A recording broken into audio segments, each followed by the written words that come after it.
So mimi tu na duru, cause I was not prepared. Ni kitu tu nimepatana nayo, nilikuwa nimeshuku tu kidogo, na sasa imekuwa kuna kitu ilikuwa inaendelea. One day maskari wakakuja kama samba, na they took mzee na wakaenda na yeye, wakaniambia kujaribu kufuata, hapana, wewe huwezi kuja, wewe acha na mtoto. Mimi nikaachwa. Mzee wangu nilimtafuta siku 3 kama simuoni. Mzee wangu tulisikia amekwa kwa gazeti wanted. Yes. Na hiyo kampuni ati kuna pesa asipatikani pale kazini. Okay, habari yako mami? Nzuri sana. Uko salama? Niko poa kabisa. Hata mimi nashukuru. Happy to see you. I'm happy to see you too. Yeah. And thank you for heeding to our call. Oh, thank you. Okay, so looking at this camera, you can introduce yourself to people who are watching you. Okay. Wajue tuko na nani? Okay. Mimi naitwa Judy Muringo Kenyunjuri. Ni msichana ambaye amezaliwa pande za Kirinyaga, mahali kunaitwa Kagio Gathudhini. Ya, nimezaliwa kwa familia watoto wakiwa 4, na my dad, my mom wako pale, na I'm the only girl there. And I'm the first born. Okay. Yeah, and nikaanza kusomea shule inaitwa Gathudhini Primary School. Hapo nikasoma kutoka nursery to class 8. Na kutoka hapo ndipo niliweza kwenda secondary, mahali panaitwa Kagio Niko tu home ground, Kagio Secondary School. It was a mixed. Na hapo ndipo nilifanyia my form 1 to form 4. Na kutoka hapo nilimaliza form 4 2005. Yeah, 2005. Na 2006 nikakaa nyumbani hivi, na 2007 ndio nikaamua kukuja Nairobi kutafuta riziki. Yes. So 2007 ndio umetoka Kirinyaga ukakuja Nairobi? Yeah, 2007 ndio nimetoka Kirinyaga nikakuja Nairobi kutafuta maisha. Yeah, sikuweza kuendelea na masomo sababu uwezo wa wazazi wangu haikuwa kumbalisha. So form 4 nikakuja Nairobi kutafuta kazi. Okay. Yeah. Na hiyo ndio 2007. Na wakati nilifika Nairobi nilikuja nikashikwa na tukakaa na my friend from bado Ushago. Ya, tulikuwa tunasoma na yeye primary, lakini alikuwa anafanya catering ya already, na hapo ndipo akani accommodate, na ndio tukaanza kukaa na yeye. Akienda shule, mimi nilikuwa na tafuta kazi. Ya, nilikuja nikapata kibarua pande ya Kamukonji. Okay. Ya, Kamukonji tulikuwa tunauza viatu, na nikafanya kumbe kwa ile plot yenye tulikuwa tunakaa na huyu msichana, kulikuwa na kijana ambaye alikuwa ameniona. Mimi nilikuwa nakuja kujua baadaye kumbe kuna mtu alikuwa ameniona. So huyu kijana alikuwa kijana ambaye alikuwa amezaliwa pande za Western. Ya, alikuwa Aruya man, na hapo tu akaanza kuninyemelea, na unajua tu nimetoka tu na shule, nimeingia Nairobi, sijui ABCD, niko na I'm very green by the way. So yeah, so tukakaa kama kidogo, ndiye akani approach, let me use the word akani approach. Yeah, akaniambia angependa tukue na urafiki. Na siku sireki, hata tu niseme siku sireki sababu huyo ndiye alikuwa my first boyfriend, na mwisho alikuja akanioa. So ndio tukaanza urafiki, na 2008 ndio tukaanza kukaa na yeye. Wow, hapa kukaa na yeye I was not prepared. Singefikiria kama it can happen that mapema haraka hivyo, but mimi nilijipata tuko na yeye. Na alifanya hivi wakati niko hapo Kamukonji. Sasa kumbuka, kwanza nilikuwa nimehama sasa venye atumejuana. Nimehama sababu Kamukonji na mahali nilikuwa nafanyia kazi kukakuwa Betfa. Juu nilihama sasa hapo bahati nikaenda pande ya kwa Njenga pande ya Thika Road, ya Mombasa Road. So nikiwa pale nikaona kucommute mpaka kazini it's a bit far, na fare ni natumika mingi na tunafika mapema sana. So nikaona ni vizuri niongee na one of the workmate nione kama naweza karibu na kazi. So niliapproach another lady Sasa nimetoka kwa huyu rafiki yangu, nimepata kazi, nimeenda kukaa kujikalisha. Yeah, hata sio kujikalisha pia. Nimeenda nikakaa na another friend of mine, msichana bado. Lakini sasa exactly. But nikaona bado ni mbali na kazi. Sasa ndio hapa kazini nika approach one of my friend, nikamuuliza, by the way, naona kama mnakaa mlango kubwa na they used to come miguu juu sio mbali na kama Koji. So nikaona nesa save hiyo fare na siesi amka hiyo mapema, nilikuwa naamka. So what happened, akaniambia, Judy, you can just come, we stay together. So mimi nikatoka kule na tunguo tu kidogo, nikakuja mlango kubwa. Ukuja mlango kubwa ndio sasa niliweza kuambia my boyfriend. Nikamwambia niliona nitoke mahali nilikuwa na kasa sababu kuambia tukamkoji, nika decide kukaa na rafiki wangu mwingine, tunafanya kazi na yeye pande ya mlango kubwa. Boyfriend akaniambia, naona mlango kubwa sio safe, kuna kuanga tu na mambo ukora nini, so sioni ukiwa safe ukiwa huko. Akaniambia, wewe fanya hivi, sitaki ukae mlango kubwa, na since wewe sienda back to Mombasa Road, ni mbali na kazini, fanya hivi, yeye ako tu Bahati, fanya hivi, kuja tukae na wewe nikutafutie nyumba. Yes, kuja tukae na wewe, leta vitu zako nikutafutie nyumba. Kumbe kukaa na yeye ilikuwa ni ni kuoleka. Sasa hivyo ndivyo niliweza kuingia maishani mwake. So mimi nikaenda nikachukua vitu zangu nikapeleka kwa nyumba yake, but mimi nikiwa pale sikuwa na mambo naoleka ama nini, nilikuwa tu nikiwa tu na matumaini atanitafutia nyumba nitaweza kumove. Exactly. Fika, unajua ni kawaida kuambia mtu umefika. So mimi nikataka kumpigia simu nimwambie nimefika. Mimi wakati nilipiga simu yake haikushikwa, inililia haikushikwa, na hiyo kitu sio kawaida. Sijawahi piga simu kakosa kushikwa. Nikakaa dakika 5 nikapiga nyingine, nilipiga simu 3 mpaka kama asijachukuliwa. Hiyo kitu ikanipea wasiwasi. I was like, nini inaweza kuwa imefanyika? So venye niliingia alikuwa tu, tulikuwa na kitanda sio mattress kuweka chini kama hii. Kakuja sasa nikakaa mahali yako, nikamwambia, we, nilikupigia simu nikwambie nimefika, ukushika. Ni nini mbaya? Akaniambia, hapana, sijaona simu yako. Nikamuuliza, hata kama hujaona simu yangu, si hata ungenipigia usikie kama nimefika. Akaniuliza, na ulikuwa uspendi the night there kumeenda? Nikamwambia, hapana, mimi the moment nilikupigia hukushika simu na sio kawaida, mimi niliona tu nirudi. So simu siko tu hapo. Nikachukua simu kamwambia, hebu nikuonyesha nilikupigia, kwa sana niambia mimi sikuona. Nikachukua simu yake nikamwambia nilikupigia.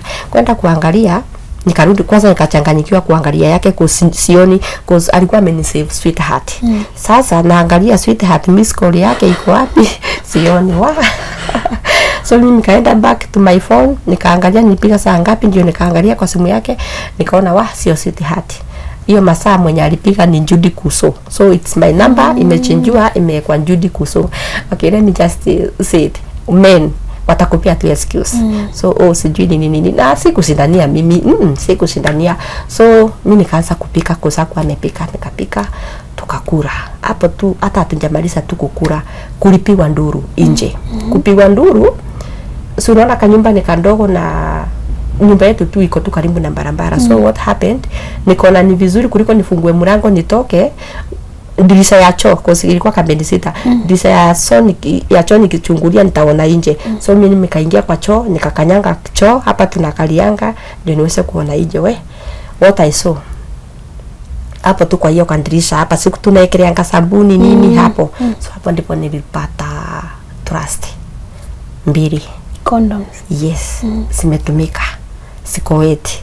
Ile ya wesi niambia tulitumia manini, wesi niambia hivyo, I was mad about it.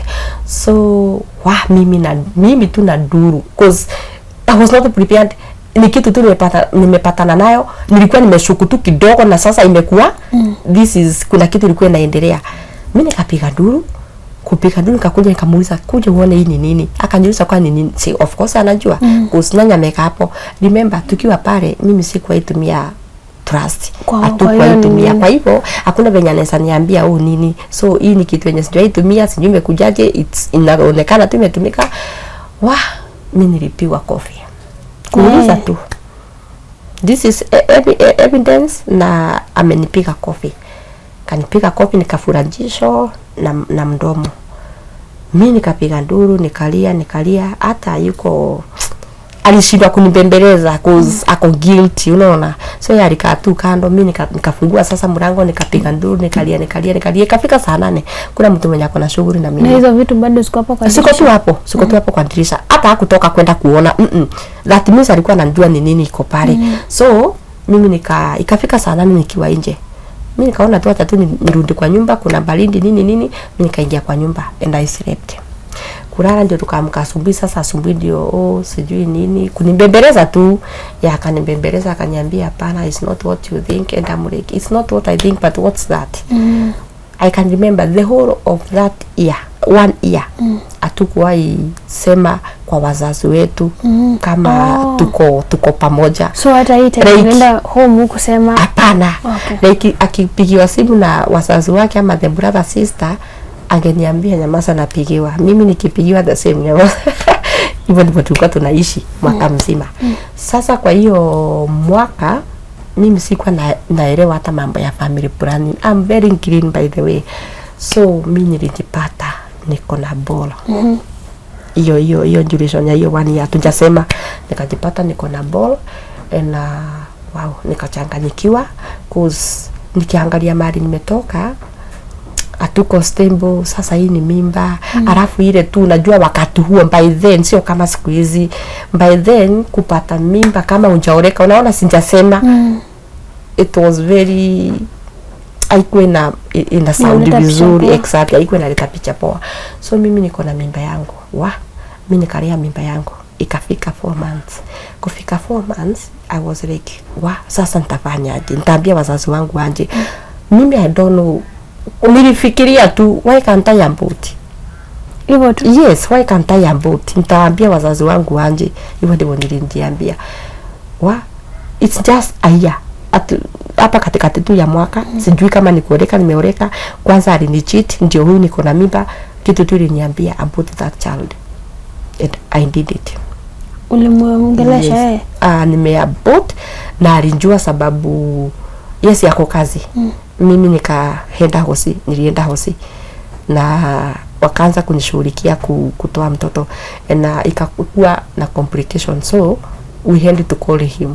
So yeye alinipata hosi akaambia iko hivi na hivi and of course yeye ni kama alinijazia nilikuwa na abort, but mimi nilileta my excuse, sikumwambia nilikuwa na abort. Yes. Na hosi venye ulienda straightforward kuambia nataka kufanya abortion? Yes. Na wakakubali? Buruburu. Ni hosi ya government ama private? Sio ya government, ni private ya. Kitu after 2 years. Setani ni nani? Kajipata na mimba tena. After ile sikufikiria mambo ya kutumia family planning. So after umemshika ile time amecheat, ukashika mimba, uka go through this traumatic abortion, ukaenda kwao na kwenu. Hapa katikati ata change ama bado ana cheat? Siwezi. Unajua sasa hata ile yenye nilimpata singempata, ni ile tu ilienda venye haikuwa imepangwa. Kosi ingeenda venye ilikuwa imepangwa nilale nyumbani angekuwa amejipanga, hata maybe hizo vitu ameondoa. So sikuwahi mpata hiyo conjuration, sikuwahi mpata red handed. Lakini kama ni mambo na simu, sikuwa nataka kushinda na simu yake sababu ningeishika tu kidogo nisaidie na hiyo simu nifanye bura. So sikuwa nataka kushindania na yeye kuchimba juu sijamshika. So after 2 years kajipata na mimba tena. And of course nisaenda kwao, asaenda kwetu, amesema ni rafiki yangu, but mimi siwezi nikaelezea ni nini.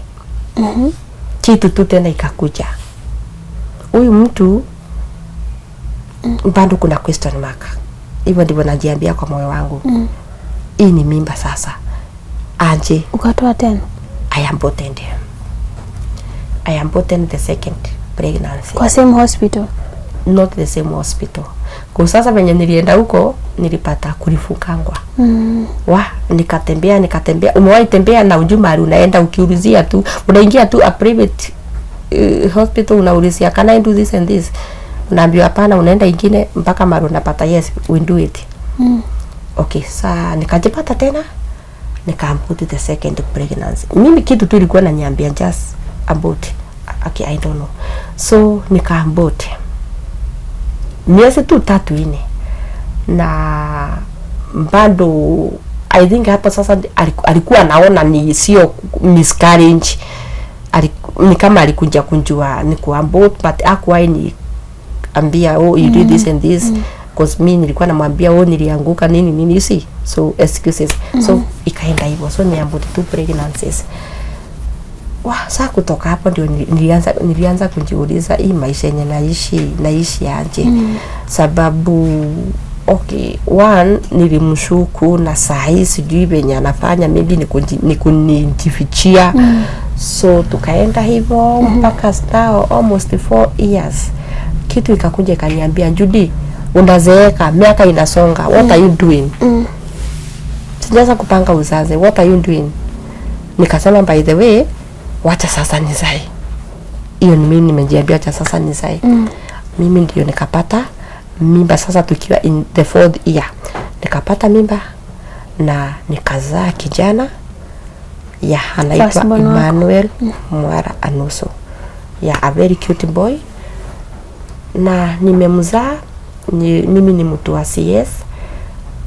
Na nikimzaa the sister in law alikuwa kwangu, alikuwa anafanya computer lessons. So hii time bwana kwa shapata kazi si atachi. Sasa in fact kule tu alikuwa anafanya atachi ndiko ameajiriwa, so kamshahara ameenda juu kidogo. So tukaenda hivyo miezi 3 tu, hatujaenda mbali. 3 months after tumepata mtoto, 3 months mwanaume nikampata tena akinichiti. Sasa njua amepata tu pesa, mimi nikijua huyu mwanaume hakuwa anakunywa pombe, hakuwa anajua kuchelewa. Lakini sasa penye tu pesa maybe aliongezewa akipesa. Pesa ni mzuri na sometimes ni mbaya. So hii pesa alianza kupata tu pesa, ameanza kujua kilabu, ameanza kukunywa pombe. Sasa alikuanga ndio nikuja kuzaa sasa the first born. Akona tu pesa toke anachelewa, akikuja na kwambia nilikuwa na watch ball, na utashindania, ni mtu mzima utashindania. Lakini bado kuna kitu tu inaniambia manesa kuwa alikuwa bra. So 3 months after nimezaa my first born, akakunja nyumbani kitu 5 kukikucha asubuhi. Alikuwa amefika hapo. Akaingia kwa bedroom na anataka kuoga. Ndio abaye tena aende wapi? Kazini. Hapo tu penye alitoa t-shirt, ako na vest ndani yake, vest ya color white. What I saw, niliona vest iko na the way you can kiss the lipstick. Ukiwa na lipstick then nini iache pale. Ilikuwa hivyo. Haikuwa just mara moja, ilikuwa like maybe mwenye alifanya alikuwa anajua ni nini anafanya. So ilikuwa mbele, nyuma, hapa kila mahali ilikuwa hivyo. Nikamuuliza, and the color was pink. Nikamuuliza hii ni nini? Akaniambia ni nini? Si unajua amelewa kidogo, ni nini? Nikamwambia hebu angalia. Kanigonga kofi ingine. Remember the first time so ukimshika confront na kupiga. Hii ni nini? Alinigonga kofi. Nikapiga nduru. Nikamwambia hapana, this is too much. Hii ni kitu yenye inaonekana. Na nikikuuliza unaleta excuses. Akaniambia inaweza kuwa ni t-shirt ilikuwa inatoa rangi enda mreki. Ulikuwa umevaa t-shirt kala gani? Alikuwa amevaa t-shirt ya green. So green na pink sina kunjiana wapi? Mimi nikapiga nduru. In fact, sister ndio ni mtoto tu, but I had to kuchukua hii vest. Nikaambia sister yake, "Embu angalia brother yako venye anafanya." So sister aliona the evidence. Nikapigia my mother in law, nikamwambia iko hivi na hivi, nimempata ikiwa hivi na hivi. Mother in law ataniconsole tu, nini unajua meno. Mama tu atakwambia enda ama achana na yeye, atakwambia tu pole, muangalie nini hivyo. So nikampata the second time akinichiti. Sasa sahi sina kazi, niko na mtoto sasa, ako 3 months.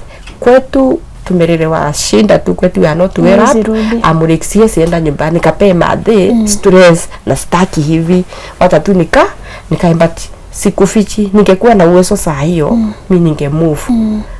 Ninge move, nimuache mimi I move on with my life. But nikaendelea tu kukaa pale, tukakaa nikalea mtoto, nikakuja sasa afterwards ndio nikaekewa sasa kupata tu pesa. Akaniekea job ya kwanza, ilikuwa salon plus kinyozi pamoja. tukatoka hapo mpaka wakati nilijipata tuko in a very big house, maisha ni mzuri. Tukaingia kwa hii biashara na kazi. Na kazi yake. Sasa hii ASAP anaendelea tu akipromotiwa. Kazi yake ilikuwa poa. Yani mtu ako na makaratasi zake. So anaenda tu kama mshahara kakisongesha juu.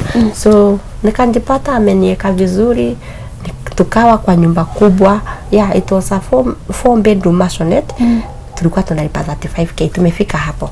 So maisha ilikuwa mzuri. Yes, much as tufanya shughuli zake na huko nje hakuwa anataka hiyo nayo. Hata saa hii akiwa kwa shimo alikuwa anatushughulikia, tulikuwa na njaa. Maisha he wanted the best for us, for the family. 2014 Easter tukaenda nyumbani as usual. Kwenda nyumbani tulienda tukarara. Hakuwa ameniambia kuna safari yoyote. Tukarara, tukaamuka, akaniamsha 5. Na tukirara hakuwa ameniambia. Akaniamsha 5. Kumbe walikuwa naenda, kuna mahali walikuwa naenda na baba yake. Wakaamka 5, wakajipulipia na wakaenda. Kwenda wakarudi 5 ya jioni. Wakarudi 5. Kurudi 5 alirudi akaniambia niwekee maji ya kuoga. Tuko kwa bedroom. Akaenda kutoa nguo. Kwenda kutoa nguo ndio nilidiscover amekatwa. Niliona amekatwa hapa kwa niliona damu kwa vest na nikaona greenish in color, substance greenish. Nikaona amekatwa hapa, nikaangalia. So alikuwa amekatwa hapa, amekatwa mikono, nyuma na pia miguu nilikuja kuona alikuwa amekatwa. Na hakuniambia mahali anaenda, hii sielewi ni nini. Hapo ndipo sasa nikaanza kusumbukana, na hii ni nini? Kaniambia niwekee maji nioge. Mimi yake ilikuwa imefika mahali when I asked him something anijibu, mimi sikuwa narudi kumbishana, nilikuwa tunaachana nayo. Wewe niwekee tu maji nioge. Mimi nikaweka maji, akaenda kwa mbavu, lakini hapa nimeachwa nikiwa kwa mkutano. What could be this? Hii ni nini? Kukatwa ni nini? Na sikuambia wakienda. So unaona wamefika usiku na akaoga, na after kumaliza kuoga hakukuja kuniambia kwa hivi na hivi, hakuniambia na mimi sikumuuliza. Na sasa tukalala ndio tuamkie sasa kurudi Nairobi. Na tukarudi Nairobi. Na tukaendelea tu na maisha. Hakuwahi niambia. Na mimi nikasema sitamuuli. Lakini hapo bado question mark, what's this? So hiyo kitu ilianza kunisumbua kabisa. Nilikuwa tu nakaa hivi na naona hiyo ni nini? What could be this? So nikangoja niambia kwa niambia, sikuimuuliza. My mom is a pastor. So hapo ndipo nilipigia mahali nikamwambia, niliona hivi na hivi ni nini? Akaniambia hiyo sioni ikiwa kitu mzuri, lakini leta spray. Ndipo madhi aliniambia. Hiyo ilikuwa 2014 Easter. Tukasonga hivyo kufika mwezi wa 8. Mimi nilishikwa na wazimu. I was like, hii marriage wazazi wangu na wake hawajuani. Hii marriage mzee wangu amewahi nichiti mara 2 nikimshika. So kuna mara zingine zenye sijui. Haya, as much as ameniweka tu hiyo karifu tu kazuri, that's not enough. Alafu kumbuka ilifika mahali after now the first born, ilifika mahali hata kuonana na yeye kwa kitanda ilikuwa kaenda teki muda. Especially hiyo 2014, hiyo yenye tunaenda kwao, hiyo shughuli ifanyike. Believe me or not, kutoka Januari mpaka mwezi wa 8 tulikuwa tumekutana na yeye kimwili once. So you can just imagine. So maisha ilikuwa hivyo. Sasa nikajiita mkutano hiyo 2014 mwezi wa 8, kashindwa hii maisha ndio maisha gani? Huyu mtu anishughulikie as in food is not enough. Hii kazi yenye ameniwekea is not enough. So kitu ikanisumbua. Sasa hapo ndipo nilimkalisha chini kamwambia, you know what? Mimi nitaenda kwetu. Niko na kwetu. Kama wazazi wako hawawezi taka hata kujua nilitoka wapi, niko na mtoto, ni nini hii? Sasa chenye inanisumbua niyo mambo ya kucheat na hii yenye nimeona. Juu hii kitu iliniambia hapana. Hii hapa kuna ushetani. Kitu iliniambia hapa kuna sasa nikaanza mwili ikachemuka nini, akili kaanza kukimbia. Mwezi wa 8 nikaamua sasa kwenda. Now enough is enough. Wacha niende nimwache. Mimi nikatafuta nyumba. Si nilikuwa na kazi nilikuwa nimewekewa. ilikuwa namba hiyo salon nilikuwa nimekompaka ka M-Pesa. So tule pesa tu M-Pesa ndio nilichukua. Nikaenda nikatafuta nyumba. By then tunaishi fedha, nikatafuta nyumba umoja, sio far. Nikatafuta nyumba umoja, 1 bedroom na nikahama. Kuhama nilihama na few vitu za nyumba. Sikutaka nimwache ateseke. Na mimi sikutaka niende niteseke. Nilikuwa nataka nimwache aendelee na life yake na mimi I move on. Okay. So mimi nikachukua 1 2 3 na nikamwacha na 1 2 3. Yeah, mimi nikaenda. Lakini huyu mtu since 2010 alidiscover akona sukari, diabetes, he was diabetic. Yeah, alijua akona diabetic na tulikuwa tunaicontrol na chakula akikula chakula yenye inastahili ilikuwa tu ina stabilize. So ilikuwa hivyo, na since alikuwa tu na pesa twake hatukuwa tunakosa, hakuwa nakosa kukula chenye anafaa kukula, alikuwa anakula tu vizuri na sukari haikuwa inamletea shinda. Sasa mimi ndio mwezi wa 8 nikaamua sasa enough is enough, acha niende. Na nikatoa vitu na nikaenda. Kuenda nilienda 2 days. 2 days madhidi akanipigia my mom. Akaniambia nimepigiwa na fulani, ameniambia iko hivi na hivi. Nikamwambia ni ukweli. Akaniambia hapana, mtakaa hivyo. Mzazi tu ni mzazi. Haiwezi taka kuona familia ya mtu watoto wao ama watoto wake ikienda venye sio vizuri. So my mom came to Nairobi. Akaniambia, nikamwambia kuja kwangu. Kwenye saa nimehamia 2 days. Akaniambia sikunji kwako. Tunaenda mahali penye najua hapo ndiko kwako. Kwa hivyo tulienda wapi? I had to go siku na option. Jumaja asafika Nairobi. Tukaenda mpaka mahali nilitoka kwa my husband. Pale tukaongea. Mzee wangu akasema kama ni hivyo, I'm very sorry, ni forgive, nitachange bla bla bla. Lakini tukiongea, mimi nataka kuweka hiyo wazi. Tukiongea na wazazi wetu, mimi niko married kama naongelelea mambo na my boyfriend relationship, kuna vitu zenye tunashindangwa kuambia wazazi wetu. So tunawagusia juu waambii deep hii tunashindwa kusema. So tukaongea, sikusema hii deep chiti nini sikusema. So akasema atachange. Madhi akaniambia si amesema atachange. Akasema na kesho aende tu, kesho prepare afanye nini? Alete vitu. So mali nilihamia, nilispend only 3 days. Siku 3 sikuwahi kula. Mimi nilikuwa naenda kukula. Nakumbuka venye nimemwacha. Nimekwambia mtu alikuwa na sukari. Mimi nilikuwa namshughulikia. Alikuwa anabeba packed lunch. Kitu anaweza kula breakfast, lunch, nilikuwa nampakia chakula yake juu sio mtu akukula chakula yoyote. So nilikuwa na take care of this man. Despite of yenye ilikuwa inafanyika pale. So hiyo kitu ilikuwa inanisumbua. Nilikuwa naona kuna mtu mwenye anaweza take care of him venye nafanya. So hiyo kitu ndio ilikuwa inanisumbua. So I was like, okay ni sawa. Tumeongea, wacha nirudi. Mimi nikarudi. 3 days nikarudi. So pesa ikapotelea hapo kukomboa nyumba 12,000 deposit nini pesa ya kumbembewa. So pesa ikatumika tu pale mpaka nikarudi. Mimi kurudi sasa hapo ndipo mzee aliona huyu anaweza enda. Nakwambia alipanga rurasio na 2 months. Rurasio. Sasa hapa ndipo mpaka wale unashindangwa. Hii rurasio yangu ilifanyikanga aje? Sababu ilipangwa kwenda kuona wazazi, kupeleka mahali, kumaliza kila kitu mara moja. Hiyo mpaka wale najiuliza inafanyangwa hivyo. Yeah. So tukapanga 2 months, wazazi wake wakapangwa nini tukapanga kwetu bla bla bla. Mpaka siku ikafika 2014 mwezi wa 11 ndio tulipeleka rurasio kwetu. Sasa ni wazazi wake wakakuja na kila kitu, tukafanya tukalipa ndawali, kila kitu tukakomplete na ceremony ikaisha. Hiyo ni 2014 mwezi wa 11. Tukaingia 2015. Kuingia 2015 Maria walipewa pesa mzuri kwa sababu remember walipewa 130 by then. 130 cash money yenye tu hawakuwahi shika hata 10k but wamepewa 30. Ikawekelewa kwa meza. Kuna hizi vitu zingine mbuzi nini hizo zote. So so walipewa tu, mimi usema walipewa tu mali mzuri. So tukaingia 2015 mzee wangu akapata accident mwezi wa 3.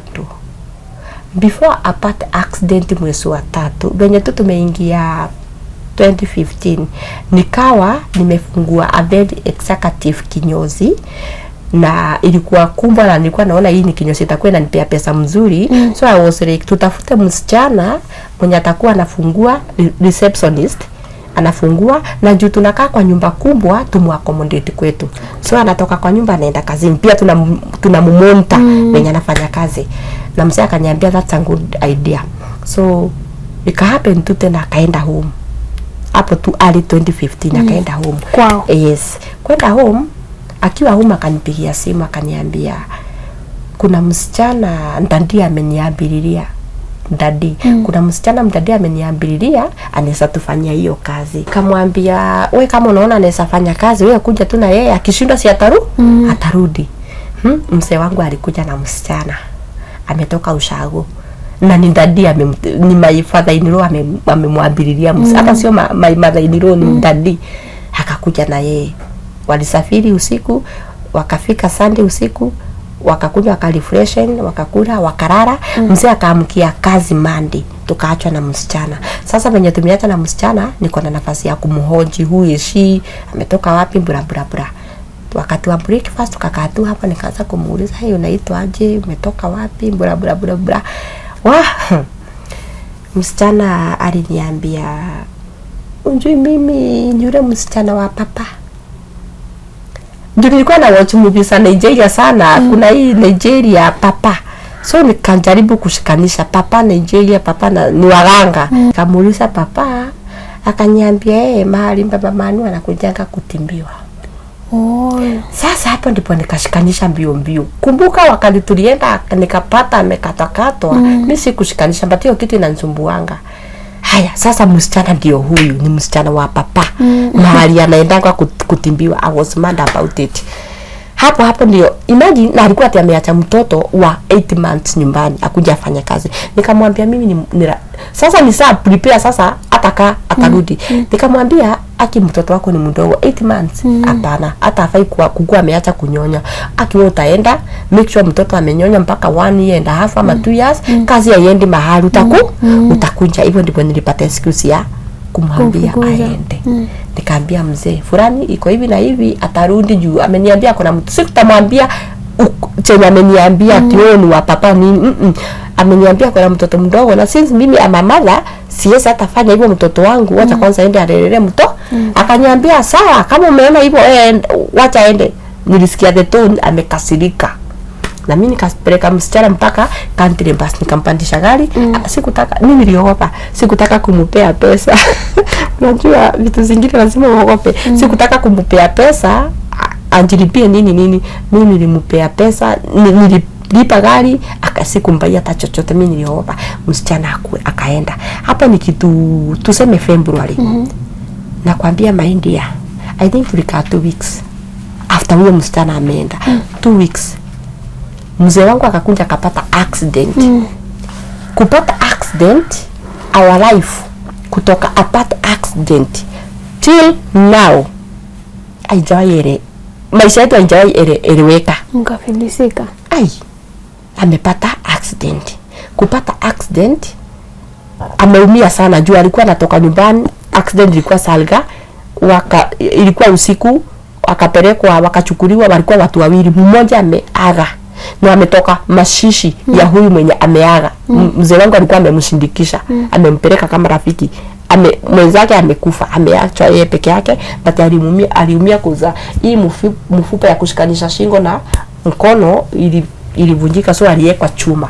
So mimi ndio huyo nimepigiwa simu usiku na watu tu wenye wanakuanga tu kwa barabara, kuna hivi na hivi imefanyikia, tumepeleka huyu Nakuru Provincial Hospital. Mimi ndio huyo nikatafuta gari mbio. Nilikuwa tuna marafiki naweza pigia simu. Nikapata gari mpaka usiku kitu saa 8 ya usiku nikaendea mzee wangu. Huyo mwingine tukamtafuta hiyo usiku hatukumpata. Nikaacha bibi, cause nilipigia bibi ya huyo, alikuwa family friend. So nilipigia bibi ya huyo tukienda. So venye tulimkosa nikamwambia hata tukimbisage huyu hosi Nairobi, wewe uache ukijua huyu wako ako wapi. Si tukakuja tukamwacha mpaka Mata Hospital. Mzee wangu alispend like 3 months kwa hosi. Kumbuka alikuwa ameandikwa na Muhindi. Kumbuka alikuwa a senior accountant. Mzee wangu akiwa hosi hapa ndipo sasa apate accident. Alikuwa ameshikana na another colleague, wakafungua joint company na wakaanza kunini mambo ya kuimport, ezini wakapanga wa import na wakapanga ni nini wana import. So that ndiye yenye mzee wangu amepata accident.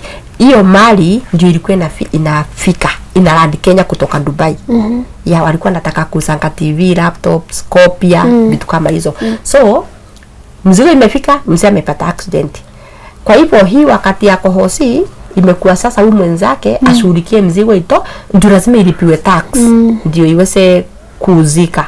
So mzee ako hosi, huyu naye anashughulika venye atatoa mzigo, hatuna pesa. Unaona ukiwa na mgonjwa venye mambo inakuanga. Na sasa Juliet alikuwa kila kitu, hata mimi somehow sijielewi vizuri, I'm very confused. So huyu akaambia, wewe njua venye hiyo mali italipiwa tax, itoke, iuzwe, tupate nini? Tupate pesa. Na ilikuwa mali ya pesa kidogo. Nikisikia mzee akiongea alikuwa anaongelea 4.5 na nilikuwa nasikia akisema yeye ndiye alikuwa amechipu in mingi. Yeah, so huyu akaendelea kushughulikia mzigo. Mzee wangu ako hosi. Hapo tu akiwa tu pale hosi, huku shinda sasa, pesa ya shinda iko imekunja sasa. Ukiwa na mgonjwa pesa ya shinda lazima iingie juu. Siku mtaambia mnunue hii, sijui kuna hii bla bla bla. So niko na kazi zangu sasa sinaendelea, lakini nilifika mahali hizo kazi venye zilikuwa zinaleta pesa. Saa hii sasa hata hiyo kuleta pesa, hiyo pesa haziko. Tungenyoa hata watu 30 pande 20. Ikafika mnanyoa watu 2 3 mnafunga the whole day. So mimi sikuwa naelewa. Na saa hiyo bado nilikuwa na cosmetic. So mimi nikashindwa mambo inaenda aje. Huyu jamaa akaanza sasa kutafuta pesa, imeshindikana. Ikawa ameenda mahali huku kwa wanaitangwa Shairon. Shairon ndio wanaitwa. Akaenda akawa approach, wakamwambia kama uko na title deed ama logbook tunaweza kusaidia na pesa, lakini ulete nini huko kwetu. Akafikiria njoo hapo na gari, akafikiria gari ya mzee. Tumebariki mpaka gari tuko nayo.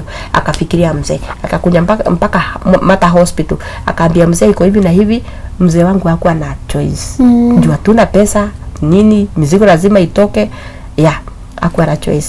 Imagine tulituma huyo jamaa, tukamwambililia kwetu kwa nyumba, tukampea key ya bedroom, enda utoe mpaka safe, enda ufungue safe, kifungua safe iko mahali fulani, toa hiyo logbook, enda usikie namna gani. Na akaenda akachukua nini, na akaenda kufika huko tao, akaambiwa lazima juu sasa majina isomi yake, mwenye gari lazima apie huko, na lazima pia gari iende they value the car. Mzee wangu sasa ikawa atatoka tu hivyo, alitoka tu sasa kwa somehow he can move. So unasikia akumia mahali pengine ni hapa tu. So ako tu na ile nini but he could walk. Akatoka tukaenda mpaka nini, tukashughulikia kila kitu, tukapewa 400,000. Tukaacha gari, tukaambia tagali aturudi na tukaacha gari na logbook 400,000. Hapa tukaambia huyu mtu shika ende usifanye nini, shughulikia mzigo.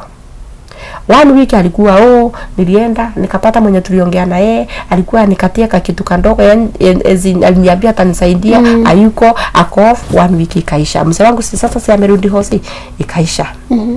Sasa ikakuwa sasa tufanyaje? Do you know huyo mwanaume alikuja akandisapia mahali, mzee alikuwa anajua mahali anaishi, akasikia alihama na simu ikaenda mteja. So mali hatujaipata. Mzee wangu yeye hata ifikia juhudi alikuwa anashughulikia. Mali imeenda, the 400,000 imeenda.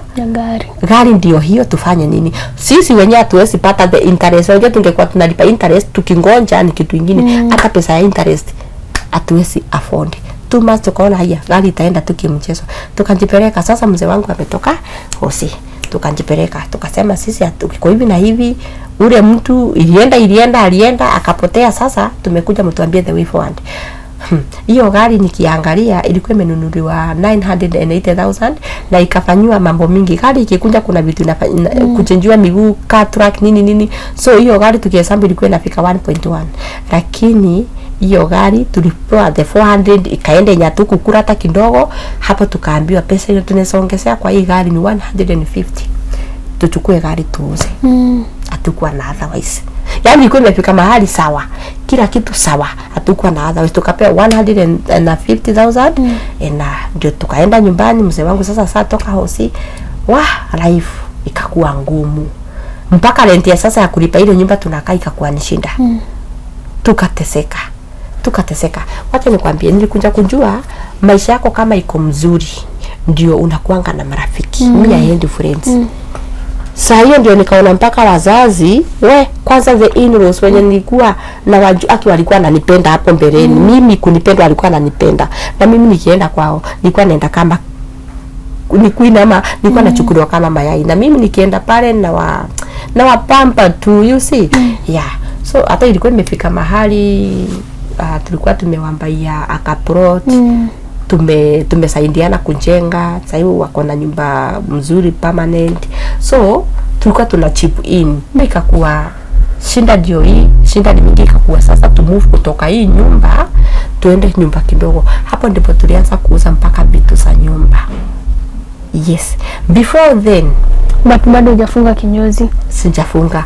Before sasa ndio to move. Nilikwambia mzee wangu alikuwa accountant, a very senior one, na sasa ametoka hosi, anjaenda kazi njoo bado hajahili, lazima apewe time wa hili. Hapo ndipo mdogo wake, ndio alikuwa na mdogo wake, ndipo akapandisha cheo akakuwa ndiye exactly. Simu mzee siku moja akapigiwa simu kutoka kazini, akaambiwa na director, akaambiwa aende kazini, kuna vitu hawaelewi. So nasikia alikuwa accountant, kuna vitu hawaelewi. Na mzee wangu akaniambia huko sitashinda nikienda. Sasa hiyo ananipigia simu wasa ni replace ni nini nyingine to hell, ndivyo amesema. Tukakaa hata tukukaa sana 2 weeks. Mzee wangu tulisikia amekwa kwa gazeti wanted. Yes. Na hiyo kampuni ati kuna pesa asipatikani pale kazini. Remember ni after accident, vitu alikuwa wanaleta simepotea, gari imeenda. Yani within 6 months a lot had happened. Tukashinda mpaka we could not move. Yani naona sijui ni kufungwa ama nini. We could not move.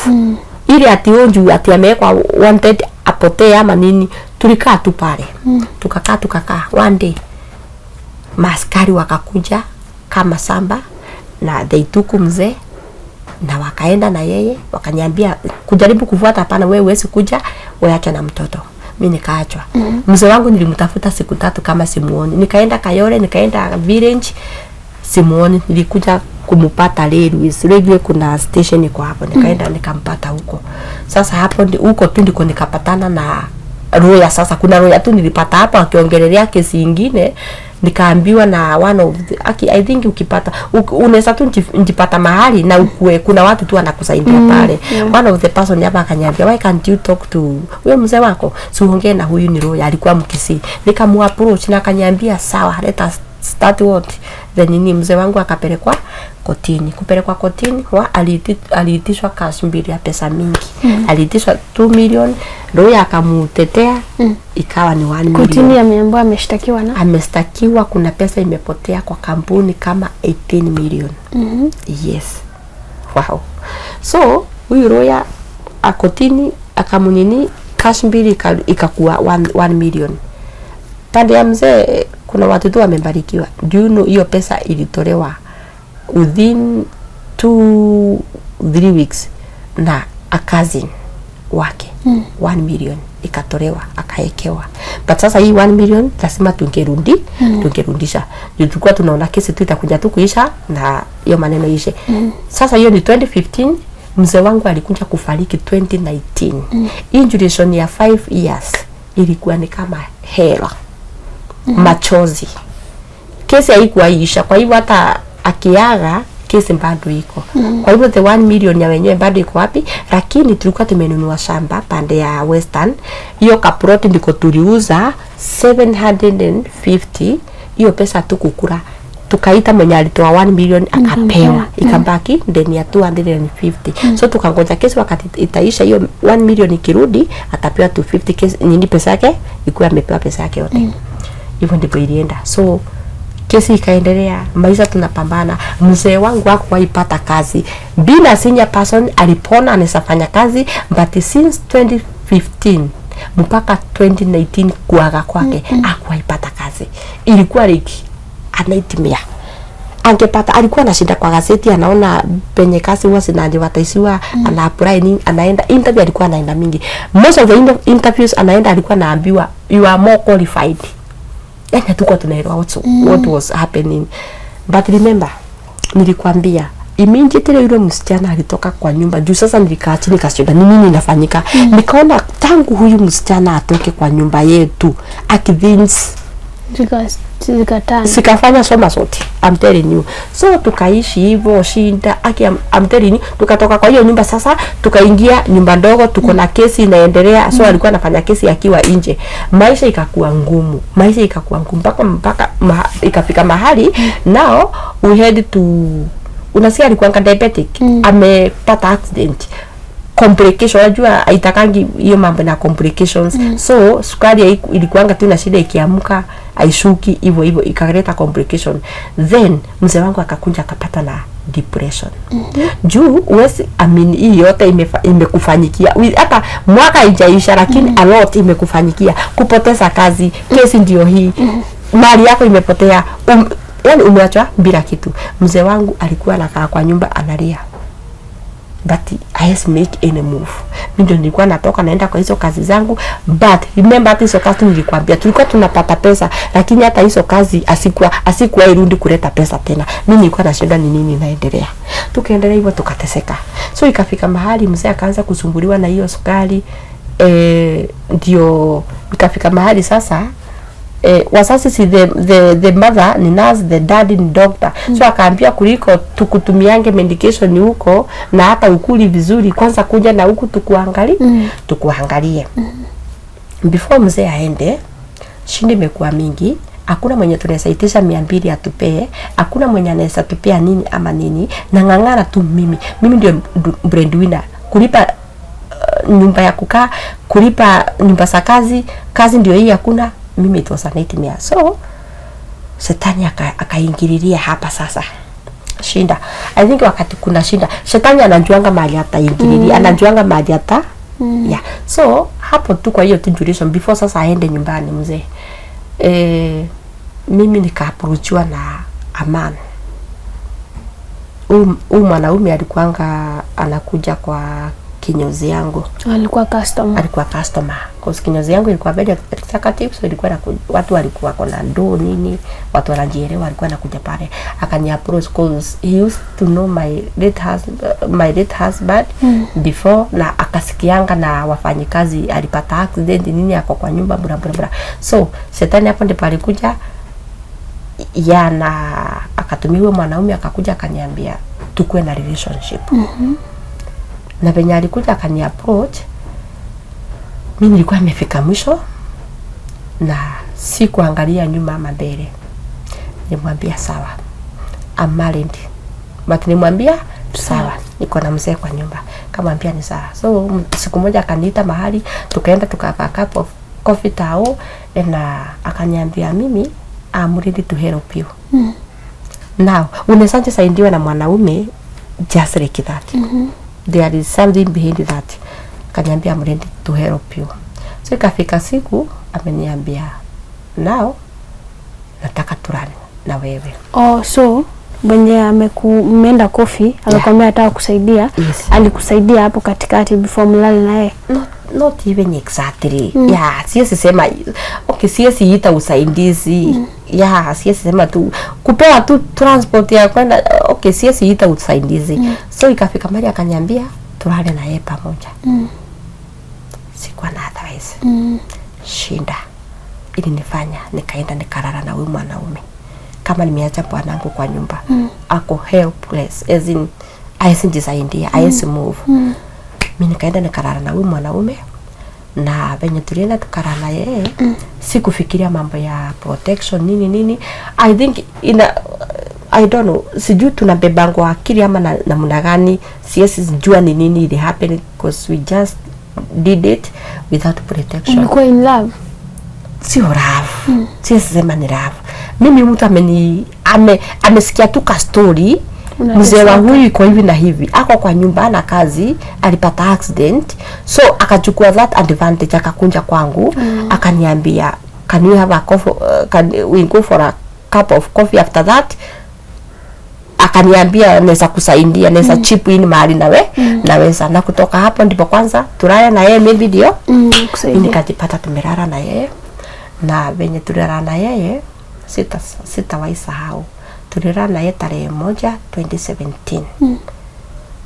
Nilikuwa nimeenda sikukuu home, so it happened pande ya kuna kwetu, na nikaenda nyumbani, tumemalizana na yeye nikaenda home. Tukiachana na yeye aliniambia welcome to my world. Wakati huo sijui ni kufungua macho, sijui ni nini, nilikuwa naona nimefika. Welcome to my world. Nilikuwa na nimefika. Kumbe kuna another world. Huyo mtu aliniambukiza HIV. Yes. Out of all these problems, nimepatana na mtu in the name of ananisaidia, nikapatwa na HIV. Na huyu mwanaume sikuwa muona maishani mwangu tena. Hiyo benye tulispend na yeye, he gave me 5,000. Go and buy bra 5,000. Na hakuwahi kuwa kwa maisha yangu tena. So ameniacha nikiwa HIV positive. Sikukaa sana kitambo nijue. Ni tarehe 1 2017 January, by March nilikuwa nasumbuliwa sana na infection huku chini, na venye sasa naenda kwa chemist, nasema napewa dawa na kunya 1 week inarudi. I was like, huyu the chemist man akaniambia umoi angalia status zako of late. Kamwambia nilikuwa nimeangalia like aiyango, akaniambia unaweza taka kuangalia sahi. Mimi tu si ndio, kwani you see akasema sawa, kwenda kupima just 3 months ndio result zilisema positive. Huyo mtu atakuamini, alipima tena ikasoma positive.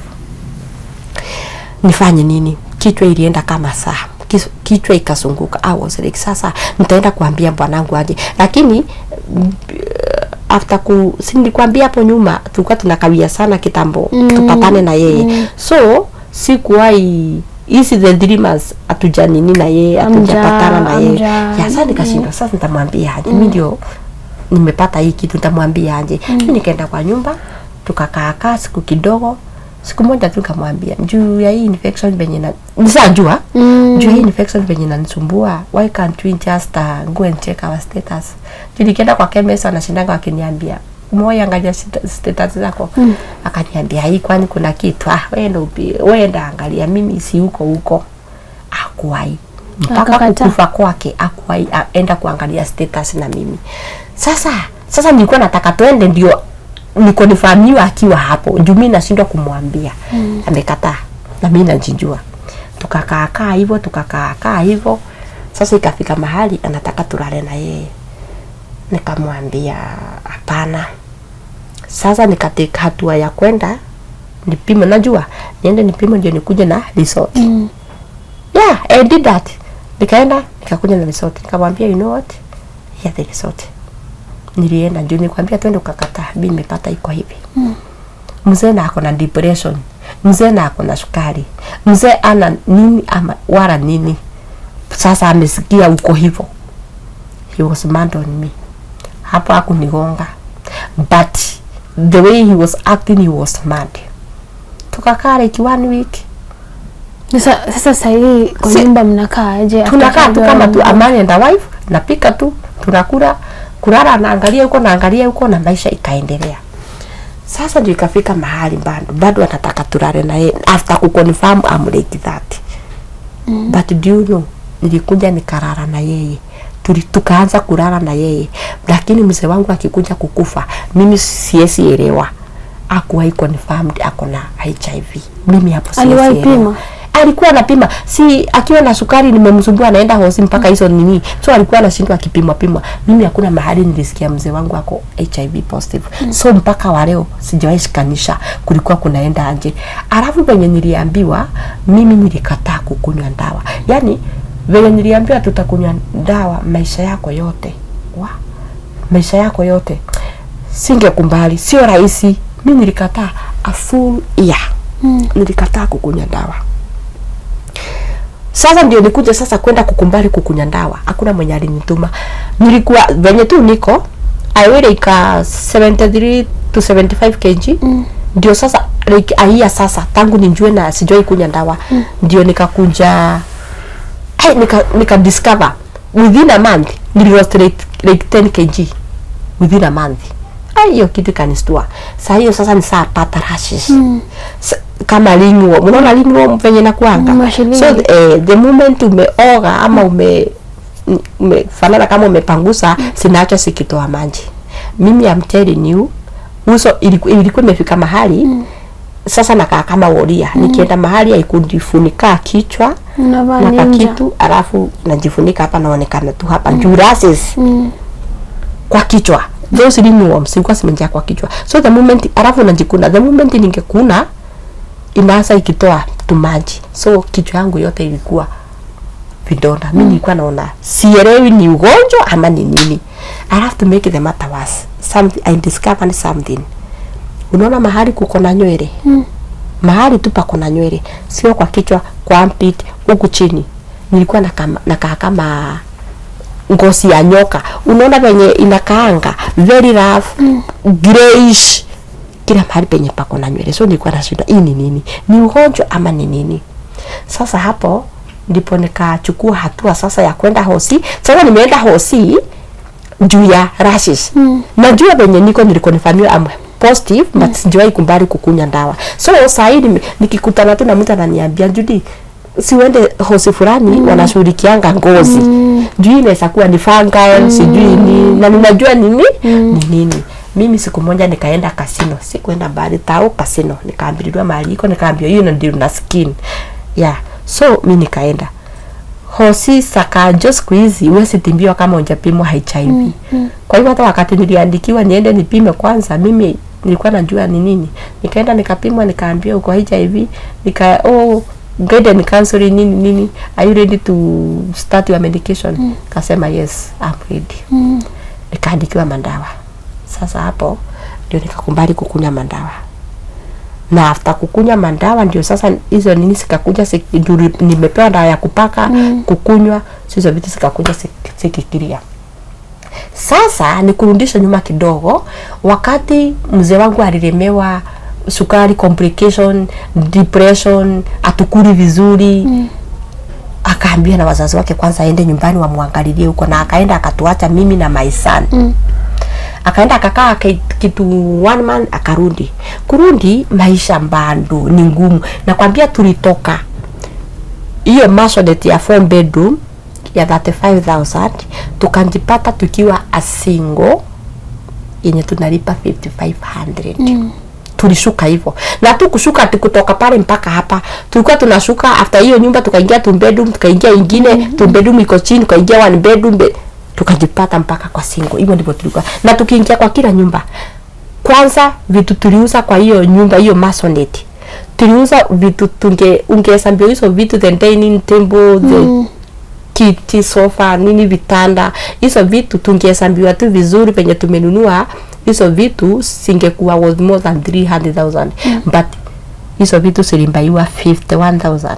Vitu wa 300,000 silimbaiwa 51,000. Ndio tukapata pesa ya kwenda kukomboa nao 2 bedroom, tukaingia ya 17,000. Kutoka nyumba ya 35 tukaingia nyumba ya 17,000. Because even hizo vitu tungehama nazo asiwezi toshea nyumba, zilikuwa mingi. So tukaanza sasa kushuka polepole. Sasa venye ameenda mzee, amerudi, maisha bado iko tu chini. Sasa ikakuwa tunashinda tukiitisha, hata tunatumaniwa maidi tusiage ugali nini. So ikawa the in-laws wakasema mtoto aende, tuanze kutesa mtoto. Sababu mpaka mtoto sasa aende shule.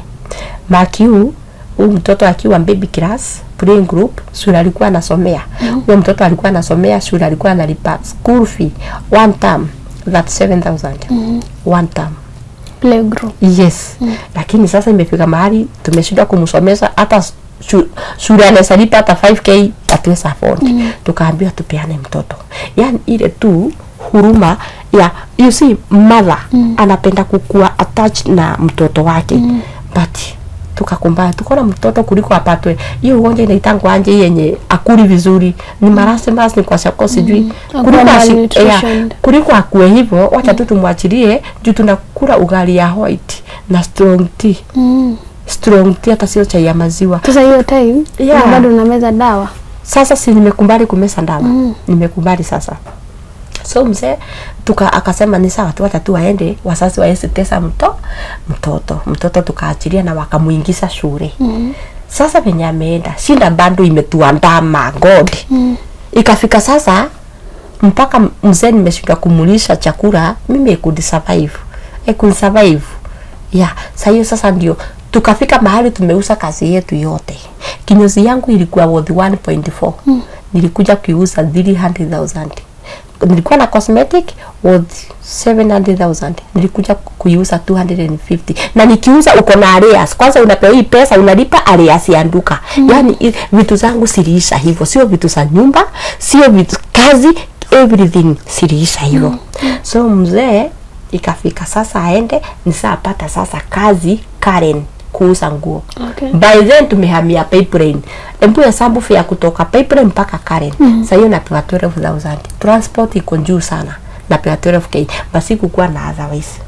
Na akili haijawahi niambia nirudi kwetu. Kwa sababu naona nikirudi kwetu mimi ni kwisha. So mzee ikakuwa aende, mimi nikaambaki. Sasa mtoto ndiye alitangulia. Mzee tena ameambiwa amerudi nyumbani.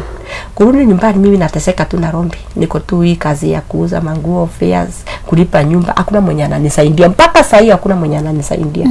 So mzee alikuwa pale, alikuwa ameambiwa juu wazazi wanalima majani, wakipata bonus watampea kitu kidogo, hata kama ni mimi sasa niende tutafute nyumba mahali remote tuanze tu kitu, hata kama ni ka general shop kibanda tu ya mboga tuanze maisha. Mzee wangu alikuwa very ready for that, but venye alienda I think things asikuwa venye alikuwa ameabiliwa ama venye alikuwa anadhani. Sasa akiwa tu kule alikaa maisha ikanisukuma nikajipata sasa nimetoka pipeline nimeenda mpaka Githurai 44. Huko ndiko nimeenda nikaona kanyumba nikasema hata ni kae huku nichipa kidogo. Sasa nikiwa pale Githurai bado nateseka. In fact sasa nikitoka kule niliuza mattress, kitanda, nilikuja nikarara chini. Sasa Githurai nilikuja kama tu hapa nilikuja nikarara chini juu sina hata mattress. In fact nilitandika tu kamkeka kalikuwa hapo, nikatandika tu duvet nikatandika, nilikuwa narara pale. So ushaacha kazi Karen? Niko kazi lakini 12k kitambo hii 12k mwezi ishe nimekopa, unaelewa hiyo maisha. So hiyo ndio maisha yenye nilikuwa naishi. Hapo tu nikapatana na mtu wa kwetu nyumbani Kirinyaga. Akani approach. In fact he is even younger than me. Akani approach. Kuni approach itaingia box. Yes. Shinda ni mbaya. Alikuwa Tizend, alikuwa anafanya kazi Tizend, but alikuwa saa move huku sasa Nairobi. Sasa venye alini approach na mimi nikaona ni mtu amejiweza, nikaona anaweza nisaidia. Juu ya shinda tena nikajipata niko sio relationship. This is not what I can call relationship. Nimeingia tu mahali nimeshikana na mtu na sikuwa naenda mbali kidogo tu, hata 3 weeks asinjaisha nataka kulala na mimi. Na mimi sijui sifikiri, sijui ni nini, tukaenda tukapatana, ndio hao tena bila protection. Ulana na hukumwambia wewe ni mgonjwa? Sikumwambia. Tukarara na yeye. Asubuhi I can remember asubuhi aliniambia, "Judy enda kitambo ufike kwa hao, nitakuwa nimekuwekea kitu kwa simu." Mpaka wa leo. Ulala kwake? Mahali tu kwa Rojin. Yes. So mimi kufika nyumbani sikuona kitu. Ndio hiyo nikaoga mbio nikaenda kazi Karen. Hata pia niko nayo hiyo siku. Jufia nilikuwa nayo, aliniambia alikuwa anaona kama naweza kosa kwenda. Ile tu naambia you just kama naona kama nikituma fare utakuja, unaelewa? So exactly. Na sasa unaona sasa nimeambia go ukifika kwa nyumba nitakuwa nimekutumia kitu. Mimi ndio nikafika kwa nyumba. Fare nilikuwa nayo kunifikisha Karen ni haso nione kama nitapata fare ya kurudi ndio hiyo. I can remember hiyo siku after kumalizana na yeye nilifika tao. Kufika tao hapo Railways niliomba askari 100. Nilimwambia askari natoka mahali fulani, nilikuwa na 50 bob imenifikisha tao, naenda Karen job na sina kitu. Askari wa traffic ndio alinipea so moja, nikapanda gari mimi nikaenda job. Yani life was that bad. Hakupigia ule jamaa tena? Sikumpigia. Amreki nimejipiga kifua. Lazima nimpigie na alikuwa ameniambia nitakutumia. Nikasema hata ninyamaze niyo mpaka wa leo. After 2 weeks nikaanza kusikia business, nikasikia hapana, si uko poa. Si uko poa. Kitu ikaniuliza, naweza kuwa na mimba? Kitu ikaniambia enda upime. Nikaenda nikapima mimba.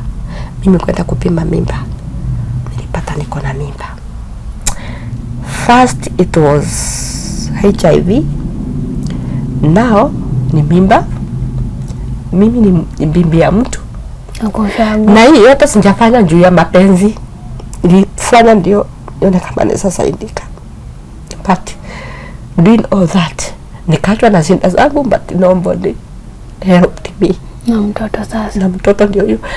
Juu pale nyuma nilikuwa nimeabort 2 pregnancies. Wewe nilikuwa nifahamu niko na mimba, nilijiambia hii mimba sitoi. Kitu ilikuwa inaniambia sitoi mimba. But nikasema hii mimba sitoi. Nilijiambia hii mimba sitoi, nitaeka.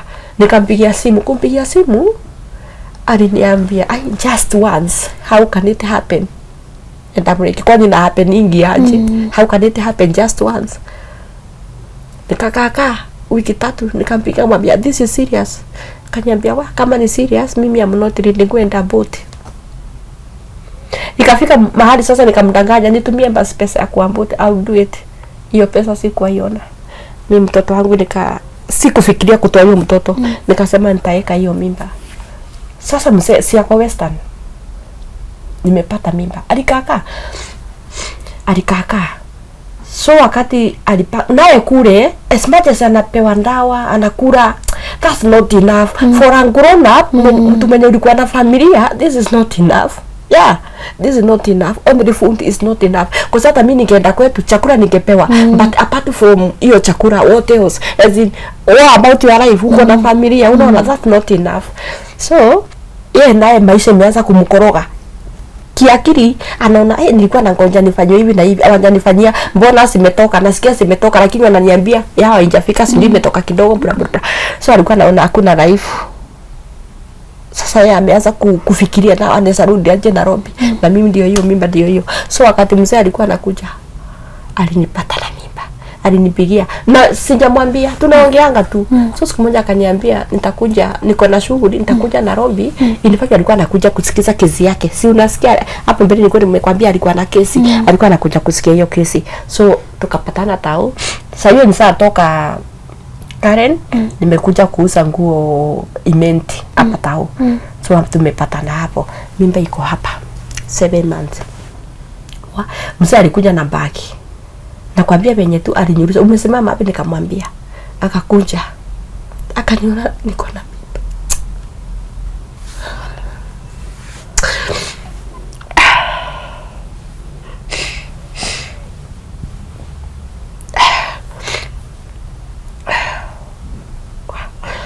Kati aliniona niko na mimba.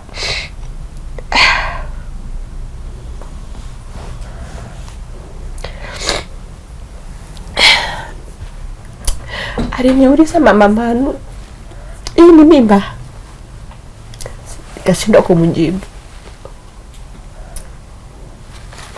Alitani nyuma. He just walked away.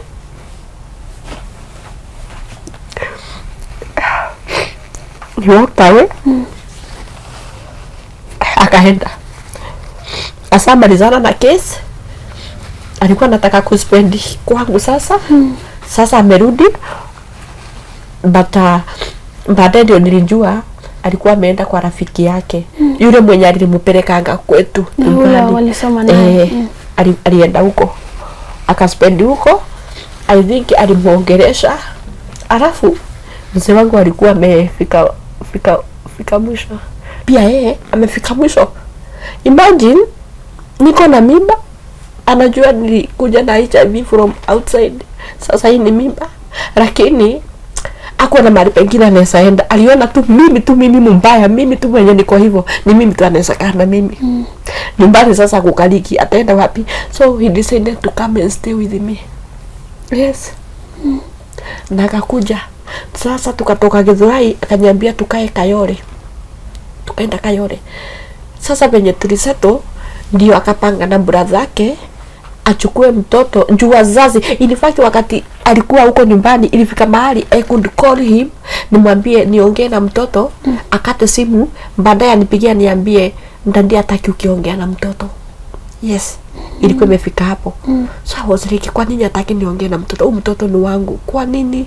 That's why singekuwa na hata mentality ya kuniambia niende tukae naye. Singeenda juu nilikuwa naona kuna those whatever. Yeah, so akapanga na brother yake apange mtoto aende kwake. Ndio sasa brother yake, imagine huyo mtoto I think alikuwa 7 years.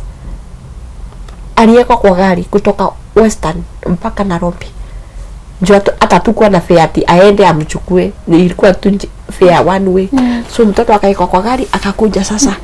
Lakini mzee wangu akikuja hiyo wakati alikuja na bagi. Ndio sasa aseto na mimi nikiwa tu venye niko, nikiwa tu mchafu venye tu niko. Babake mzee wangu aliniambia, babake alimwambia, enda venye umeenda, na kitu ikifanyika upelekwe Lang'ata, sio hapa. Those were the ones. Mimi I was not there. Mzee wangu ndiye aliniambia hivyo, ndivyo aliambiwa. Makiu venye mzee wangu alikuja, hata miezi 6 tu kukaa naye kama jaga. Yes. So alikuja nikazaa na akataka huyo mtoto aekwe surname yake. In fact ungemuona hosi akiwa na hiyo notification alikuwa anaona kama anaweza change, but akasema hapana, akahakikisha imewekwa surname yake. So tena mimi ni mtu wa CS, nikapata mtoto, mimi ni mtu wa CS. I'm telling you, hosi mahali ilikuwa na mahali tulikuwa tunakaa ni mahali ungetembea 20 minutes ama 30 minutes. But I'm telling you, mimi ni wa CS. 4 days ndio namalizanga, ndio naenda nyumbani. 4 days mtu wa CS, I walked hiyo distance ya 20 minutes 30 minutes, I walked like 6 hours ndio nifike kwa nyumba. Hatuko na pesa hata inaweza chukua gari na CS mbemba na nduthi. It was that worse. Mzee akabeba mtoto huyu, our son the 7 years boy akabeba the bag na karai. Mimi nikapewa umbrella. Umbrella ndio ilikuwa inanisaidia yeah, 6 hours kwa barabara. Hatuna pesa, hatuna nini. Tukaendelea. I think hiyo nayo ilihit. Hiyo tena ilishindisha stress za mzee. Yeah, stress ikakuwa tu mingi juu mimi siwezi move. Sasa ni yeye. Na yeye mwenye ana move tena pia yeye. Bado ni mgonjwa nini ya that way. So tukaendelea tu na maisha. Tukaendelea na maisha. Mtoto akiwa one month mzee ndio alikoncheka. In fact alikoncheka tu mara moja. Alafu I think sijui mtu anajuanga ama inafika ngamba sasa mahali unaona it's like sasa imefika mwisho. Ni kama unaonanga kifo ama namna gani. Kwa kutoka hapo remember nilikuguzia the mother in law alikuwa step. Bwanangu aliniambia huyo ni step mother na biological mother. Mzee wangu alikuwa ananiambia alimuacha akiwa wa kunyonya sijui miezi 3 sijui ngapi, amelelewa na shosho. Hivyo ndivyo mzee wangu could tell me. Lakini Mungu ni nani ama ni nani ama shetani ndio nani? Okay, I don't know. Nilikuja kujua biological mother na nikakuja kujua pia mpaka mtoto wangu anajua biological mother, anajua shosho the biological mother. Kumbe wakati wameenda si wako na gari, mzee wangu angeambia mtoto one of the weekend tunaenda nyumbani waende. Kumbe walikuwa wanaenda huku kwao na wanaenda kusalimia biological mother bila mimi kujua. Lakini niliambiwa aje mamangu aliniacha nikiwa mtu wa kunyonya. So hapo kulikuanga na secret. Nilikuja kujua kuna more of secrets. Nilikuwa sielewi in this family ama kwa mzee wangu. Sasa wakati amekuja Nairobi akaanza kujita kama mkutano. Naweza kuwa nimekosea nani? Nini naweza kuwa nimefanya ndio hii yote nipitie. Juu hata sasa yeye amekaa chini akaona hii sio kawaida. Yes. Sasa ndio akaanza kutafuta mother in law no, yeah, the biological mother, but nimekwambia alikuwa na mjua na walikuwa na communicate, mimi ndio nilikuwa kwa giza. So wakati alimpata akamwambia niko na mimba, na biological mother alikuwa wili ni kuja kuniona. Yeah, nikizaa kuja kuniona. Sasa hii harakati nimezaa ndio mzee ameanza complication. So mzee alimpigia akamwambia fulani amepata mtoto. So madhe kitambo apulipe ndio imefika mzee asagonjeka. Alafu hapa hii condition nimezaa hiyo tu mwezi mmoja. Sijui ni Mungu alikuwa americh the step, the mother in the biological mother alimupea namba za step brothers wawili na wako Nairobi. So tukiwa nimezaa 2 weeks ndio akawapigia na wakakuja kwa nyumba, the two brothers the steps wakakuja kututembelea. Hapo ndipo waka exchange nini, waka exchange namba. Sasa mzee wakati alikuja akagonjeka, juu aligonjeka tu mara moja, as in tumelala tukiwa wazima. Amejipeleka mpaka mahali analala, lakini asubuhi alikuwa amke anipikie chai. Remember niko bado mshairi. Akakiamuka. Nikafika masaa imeenda sana, nikamuuliza ni aje. Do you know, alifika mahali akaniambia siwezi amka. Siwezi. Tulilala tukiwa poa, but ameniambia siwezi amka. I called the brother, the step brother, cause niko na namba yake. Mpaka wakati aliambia na babake, enda kitu kifanyika usirudi hapa Rangata. Alikuja akandelete namba ya the mother in law, the step na baba yake. So kwa simu yake hakuna namba za watu wao. Amedelete, ataki mambo. Amesema familia ni wewe na Manu, hii ndio familia yetu. Hatuna yeshagia tu. Alikuwa amefika mahali ameweza kuongea vitu kama hizo. So kwa simu yake nikachukua, amegonjeka ameshindwa kuamka. Mimi sina nguvu ya kumwamsha, sina nguvu ya kufanya nini, sina chochote. I had to call the step brother. Nikamwambia iko hivi na hivi, amegonjeka na ameshindwa kuamka. Step brother alikuwa na rafiki mwanamke. Ndiye alikuwa anakaa tu na those side of yenye tulikuwa tunakaa. Akampigia akuje aangalie. So the step brother sio mwenye amekuja, ni girlfriend ni rafiki yake amekuja. Akakuja tukapatana, ndiye alikuja akamwamsha, tukatafuta umba, tukapeleka mzee Mama Rusi. Na kutoka hapo sasa ilikuwa ni on and off, on and off. Tunalala hosi, tunashinda kwa nyumba, tunarudi, tunashinda kwa nyumba, hosi tunalala, ama tumelala home, mchana yote tuko hosi. So ilikuwa sukari yake ilikuwa imefika mahali hata akidunga insulin airudi chini, iko tu imepanda. Pressure akipimwa aisomi, nini aisomi, mashine aisomi. So ikakuwa that was msichana tukakaa na yeye, ndiye anatufulia nguo, ndio kupika. Sasa hiyo sina hata bob. Huyu mwenye amekuja, huyu mwenye ametuma tuende uangalie, ndiye anajua chenye tutakula, chenye yani kila kitu. Ndio tutatoka wapi? Oh my God, that was. So mzee akazindikana kabisa, akagonjeka, tukaitisha rifaro Mama Rusi. Na wakati tulipewa, it was too late. Tukapewa kufika tu Mbagathi, kwa tulikuwa tunaenda Mbagathi. Mzee wangu kitambo hajafika ward alikuwa ameaga. Mzee ameenda. Remember ni kurudisha nyuma, wakati tulifanya ndawari, tulipanga tumefanya ndawari 2014 November. Tulikuwa tumepanga 2015 mwezi wa 6 tutapeleka my parents wapi? Western. Kwa hivyo mpaka wale enjoy ifanyika. Sababu tumeingia 2015 after ndawari na vituko na sarakasi simeanza hapo. Kwa hivyo mpaka wale my parents, as much as walikula my dowry, hawajui dowry ilitoka wapi, hawajui hawa watu ni wa wapi, they don't know. Haikuwa ifanyika. So imefika tukaenda Mbagathi, mimi nikalilisi mwili, lakini niliona okay, tunasemanga mambo na mira. Mimi kitambo vitu zingine ningeona kama ni video, ni drama, ni story, lakini sio story. These they are there. Mimi what I saw now from hapo ameaga sasa. Ndio wabebe mwili. Kuna mzee alikuwa mzee hapo. Wakati tu waliniambia, in fact waliniambia wanafaa kwenda na my first born.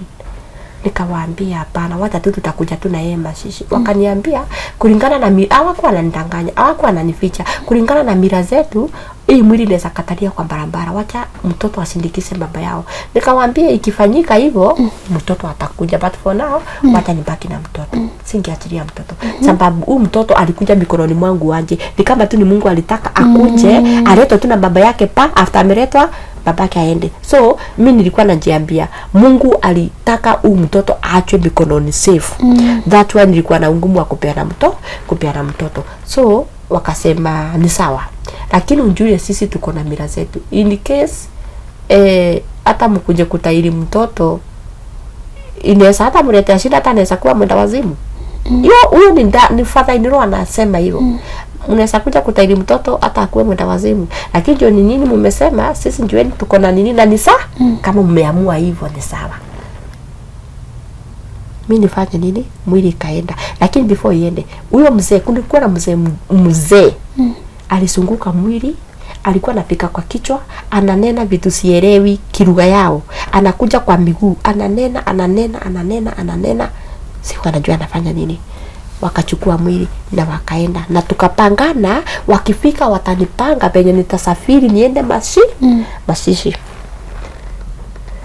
Kutoka Mbagathi kufika nyumbani Kayole. Wenye tu tulifungua tu nyumba hivyo tukaingia na mtoto. The first born. Mtoto chini. Hapo na hapo kutapika nini tumbo. Tulilala Mama Lucy hospital. Juu ya huyu mtoto. Yes. Mimi sikuelewa aje. Wameenda tu mtoto ndio huyu, maneno imeanza kufanyika yenye akipima hakuna chenye inaonekana, aonekana kuna shida, lakini mtoto ana pingili kwa floor. Yaani unaona atauma kabisa. Anasema kitofu inasikia kama inavurutwa. Kitofu anasikia tu kama inavurutwa hivyo. So tukarara Mama Lucy, asubuhi tukatoka na tukaendelea tu na maisha yetu. Venye amefika nikaona nimeekwa kwa group hiyo ya nini mambo ya Mbario. Na huyu anikomenye nilipigia simu. Asubuhi nimeekwa. Saa 8 ikifika niliona the same person mwenye alinieka removed you. Sasa hapo rendi furahi. Nikashindwa kumeenda aje. So Mbario ikafanyika bila mimi. Mbario kufanyika niko na arias ya nyumba Kayole, sina nini. Madhe akaniambia sikuachi Nairobi, funga virago zako tunaenda mpaka nyumbani. Nikaongea na kiateka akakubali nitoke. Tukaenda Gishagi. That is 2019. Juu alikufa mzee wangu, alikufa mwezi wa 6. In fact tuko mwezi wa 6 this month ndio alikufanga. So nikaenda nyumbani. Kwenda nyumbani Madhe akaniambia uwezi kunja home kwetu.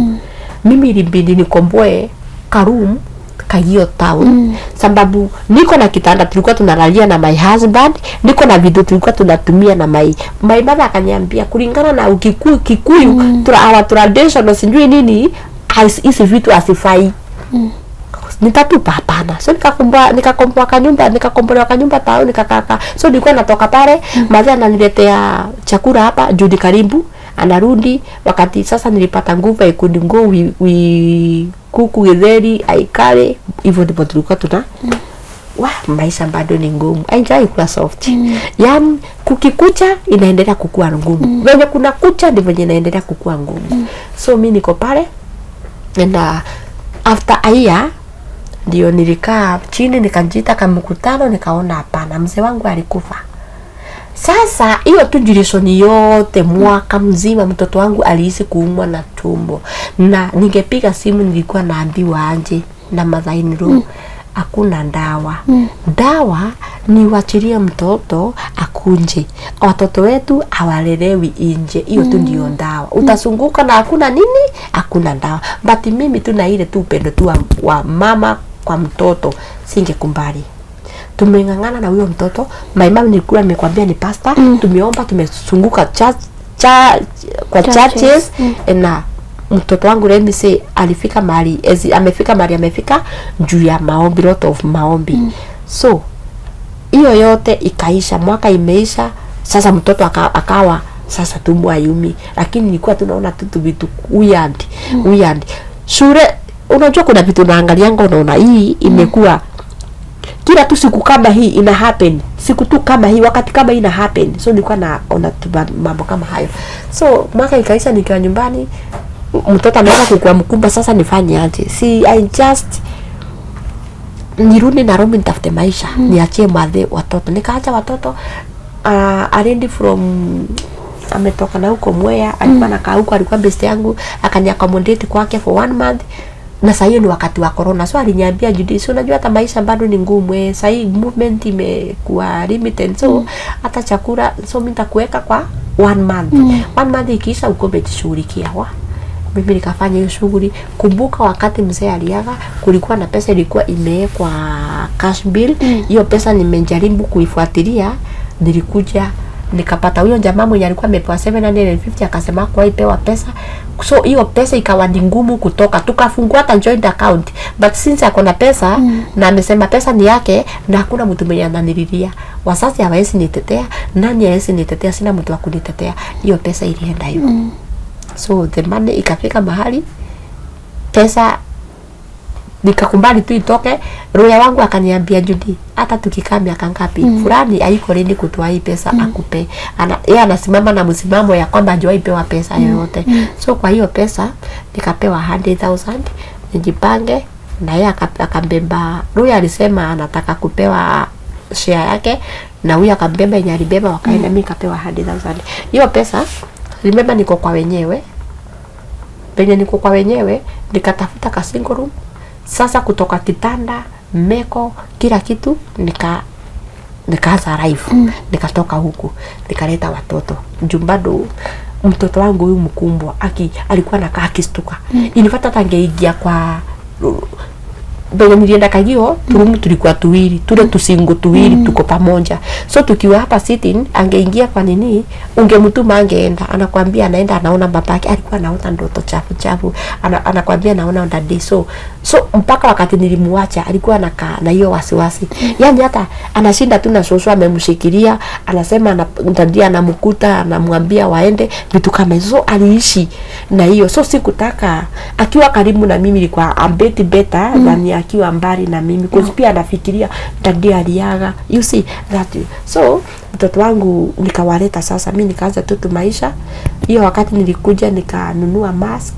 Hiyo wakati ilikuwa wakati wa mask. Nikanunua mask, sweet, mambuyu nini nikaanza kusanga hizo vitu. Nikauza. So since then up to now my life has never been stable. Let me say since 2015 hapo ndipo maisha haijawahi kuwa the same. Na the more naona nikiendelea, the more shida zimekuja. Now shida ikakujia hapa. Last year nyumba nilikuwa nakaa, nikafungiwa juu arrears, nilikuwa wananidai 27,200 na niko na deposit. So imagine vitu zangu za nyumba, kitanda, TV, nini, shirishikwa because of 27,000.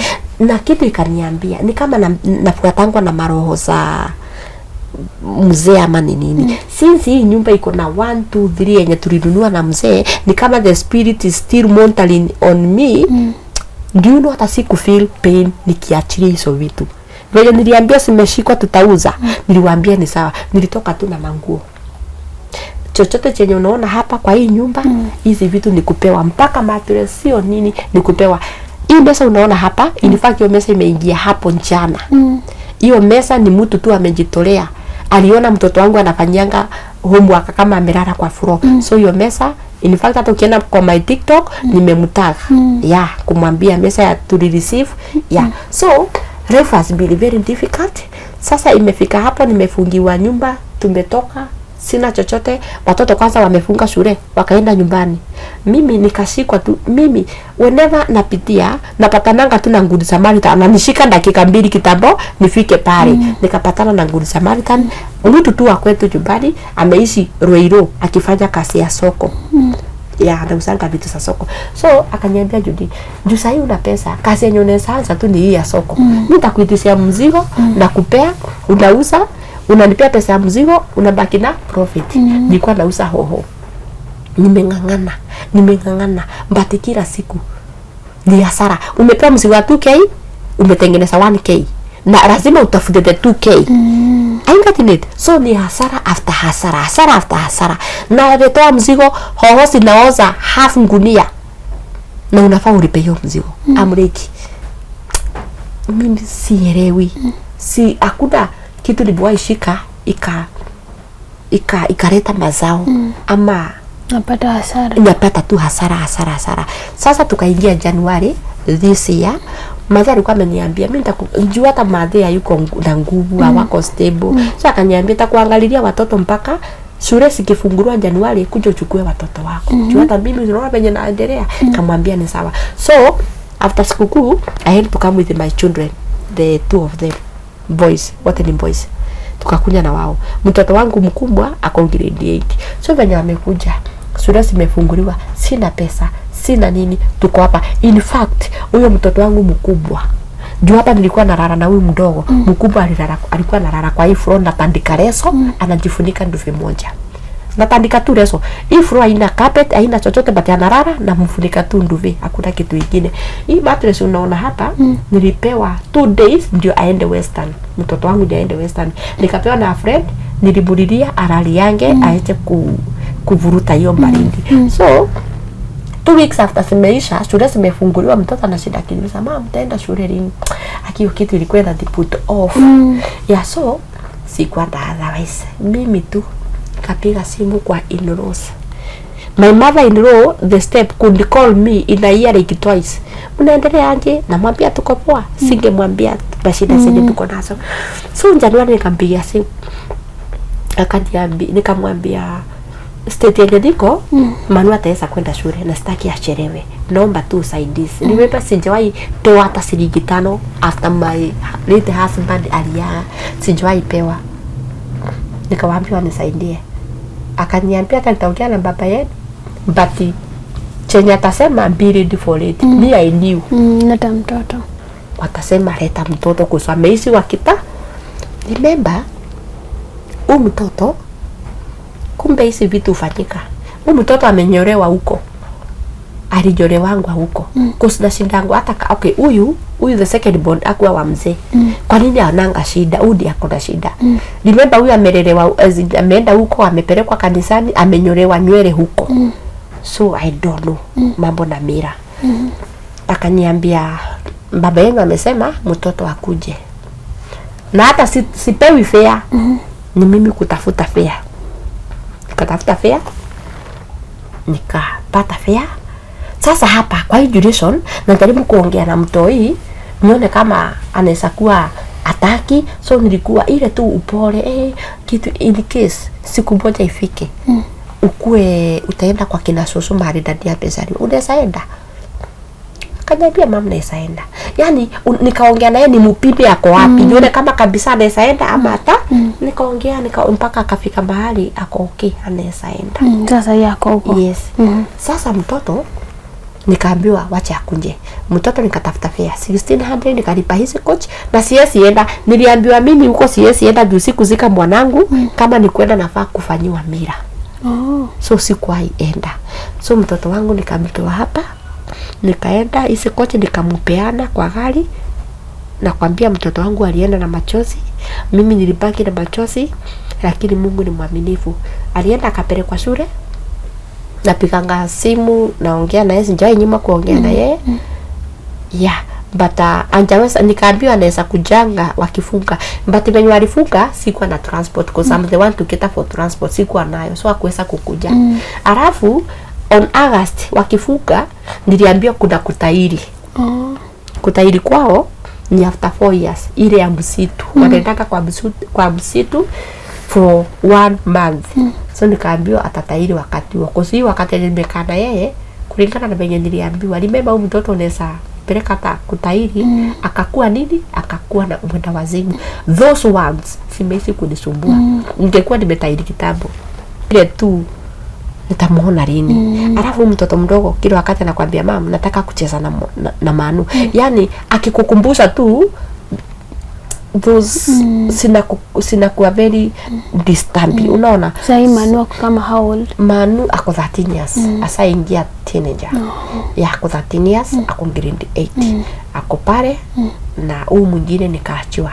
Remember huyu nimempeana juu ya school fees nini. Huyu mdogo kama wamebakisa 2 weeks first term ndio wafunge shule. Huyo mtoto ndiye ameenda shule. Afraid tu venye kama huyu mwenye ameofa kutumbaia meza. Afraid tu ndiye aliofa. Huyo mama ni mwai mfanyia kazi. Anakuanga na cosmetic. Ndiye aliofa kupeleka huyo mtoto shule. Akambaya uniform, kila kitu school fees ya the whole term, na mtoto akaenda shule the 2 weeks na akafunga shule. Lakini saa hii akaniambia kuna majukumu ako nayo, but nasema ni asanti. Hapo alinishikilia, nasema ni asanti. Yes, the journey has been very tough. So when unaniona hapa hivi ndivyo naishi. Yeah. Sasa unafanya kazi gani kujisustain? Siwezi sema niko na kazi stable. Like huyu tu mwenye alipeleka huyu mtoto shule, huyo mama ako na cosmetics isa wholesaler. Nimewahi fanya kazi kwake. So wakati wenye ako na kazi as in ayuko area, ananipigia simu ananiambia Judy, siku France takuwa kuja ushinde huku. Nikienda nikishinda kazini kwake, mimi natoka huko na unga, at least natusukuma 2 days 3 days. Hivyo ndivyo mimi ndivyo nimekuwa nikiishi. Na niseme marafiki tu, kuna marafiki tu mtu tu anakubariki na 500, mtu tu anakubariki na unga. Ukienda tu kwa rafiki anakuambia mbemba hii unga. Mimi nimeishi hivyo. Tangu nitoke sasa soko hii ya Ruiru, nimekwambia nimefanya kazi ya soko, nilitoka mid of February. So kutoka hapo ni hiyo tu. Hata sasa sijapata kazi stable. Mpaka sasa sijapata kazi stable. And in me of late nimesikia kuna wakati last year kuna wakati nilijaribu kufanya comedy kwa one of the TV na itakuwa Ramonike TV. Niliapproachwa pale na nikaenda, na huyo jamaa akaniambia naona uko sawa. Sijui akaniuliza is it the first time? Nikamwambia, akaniambia unakaa mtu mwenye ameishi kufanya hivi. So saina firu niko na hiyo kitu, I can do it. Ni ile tu mari kwa kufanyia na nitafanya na kina nani. And you know in this Kenya, in this world, for each and every movement you want to make, lazima ukuwe na do. Cause like sasa unaona niko na ring rate hapo. Yani kurudisha tu nyuma kidogo. Hiyo ring light nilikuanga last year nimepewa tu pesa kidogo na my brother mwenye ako mdogo wangu. Nikanunua mtumba, nguo za mtumba, blouses. Nilikuwa nauza TikTok live. Nilikuwa nauza TikTok live na haikuenda vibaya. One month simu yangu ikaimbiwa Kikomba. That's why nimekuambia. Naenda kushika hivi, nikienda kunini kitu tu inakuja. Nikienda kufanya hivi kitu inakuja. So nimekuwa nikiishi hivyo. As you speak, kuna ndame iko nyuma yako. People they have been telling me, Judy, uko na body power, you can model clothes, unaweza nguo wewe, uko tu na body power. Why can't you sell clothes? And I'm like, niuze clothes. Sahi juu nimeandikwa. Sahi the highest I can be paid ni 12,000, 10k. Niko na watoto, niko na nyumba nalipa. This 12k, this 10k it will never help me. So I'm looking away. Venye nesa pata something to do. Mine, because hata hiyo pesa niko na mtoto anafamba yakitoka shule, akona mtu wa kumwangalia. That means nikiajiriwa hata nitapata mtoto, nimetafuta mtu wa kumwangalia. Hiyo kutafuta mtu wa kuangalia huyo mtoto ni pesa. So sai I'm crying out nipate tu something to do ili nesa jifanyia mimi mwenyewe na niweze kuangalia my children. Mwenye ako kwa in-laws bado ni mtoto wangu. Hata kama wanamsomesha, it's my wish. Siku moja tu hata nikipata pesa nitume pesa. Niwaambie mlipieni hii na hii. Nikipata pesa ninunue nguo nitume. Ama wakati anakuja anapata, yeah, that my wish. That my wish. Lakini mimi kukimbizana na in-laws au mtoto, mambo nimejionea. Me I feel secure ni sahi akiwa huko. I just feel secure. Yako safe. Yeah. Judy, in between hizi vitu zote zenye unapitia ngumu, nini inakupatianga nguvu ya kuishi? Watoto wangu. Yeah. Na mimi nimeangalia watoto wangu na jiulizanga hivi. Kama sahi watoto tunateseka na watoto wangu na niko. Kama si yuko inaweza kuwa aje? Kama sahi tunateseka na niko. Na kama si yuko, who can check on them? Watoto ndio wananipeanga motisha, nguvu ya kusikia tu niendelee na maisha. Exactly. Watoto. Yeah. Ukiangalia maisha yako nyuma, kwa hizo vitu zote umefanya, umepitia, nini ungefanya tofauti? Sasa ungepewa chance. I'm good. Tangu nitoke shule nilikwambia pale nyuma nikaenda Kamukonji nikauza, nimeuza cosmetic, nimeuza manguo. So mimi kuuza, selling, I'm good in it. And sai nasikia nikiona hiyo wito wa kuuza nguo. Nasikia tu nikipewa tu chance nifanye hii ya kuuza nguo. I can do it. Yes. Okay. Kuna kitu yoyote yenye wewe una regret kwa maisha yako? Wow. Chenye naweza sema, sijui niseme kila kitu ufanyika na sababu. Sababu today I'm here giving my story. Na nikiangalia mimi mwenyewe, my story it's very ugly. Lakini nimekuja kwa kamera kuongea about my story. Kuna mtu aesi ongea yenye naongea. Kuna mtu aesi sema, ukiniangalia I don't look sick, but I'm HIV positive. Leo hii ile siku yenye niliamua kuongea about my status, hata watu wengi wamenipigia simu, Judy, tunaona nowadays it's like you are not okay. Because ukienda kwa page yangu siku hizi na post tu mambo na HIV nini, wananiambia Judy, it's like you are not okay. Uko na depression. Unajua mtu ajuangi akipitia madhara, enda tu upimwe. Enda mliki wananiambia nipimwe hata kama ni depression. Hata pesa ya kwenda kupimwa yenyewe sida. I can remember ndio nikuje sasa kuongea about this. Nilikuwa hapa kwa hii mattress usiku wa saa 8 ya usiku. Saa hiyo hatujakula, mtoto amelala, hatujakula na hatuna matumaini kesho tutakula na kesho ni shule. Mimi nikiwa hapa saa 8 ya usiku, I was like, kitu tili kuja kaniambia. Nilijipata nimeshare my status kwa social media. Yes, nilijipata tu nimeshare. Na hii ukiniambia tupime, my whatever it urine negative. Nimekuwa faithful to my medication. Once you be very faithful to your medication, ukunywa hizi dawa venye inastahili, virus inaenda zinakufa zote. Uko HIV positive, lakini the virus they die kabisa. Tunafanya kwa kitu inaitangwa viral load. Hiyo ni ya kuonyesha germs imefika wapi kama unakunywanga dawa vizuri. So zangu silizima, silikufa. Tukipima na wewe hapa, it will read negative. Siwezi ambukiza mtu sahi. I can't. But mimi kama Judy, I'm very careful. Sitaki kupatana na mtu nipate virus za kwake. Hiyo inaweza kuwa very dangerous.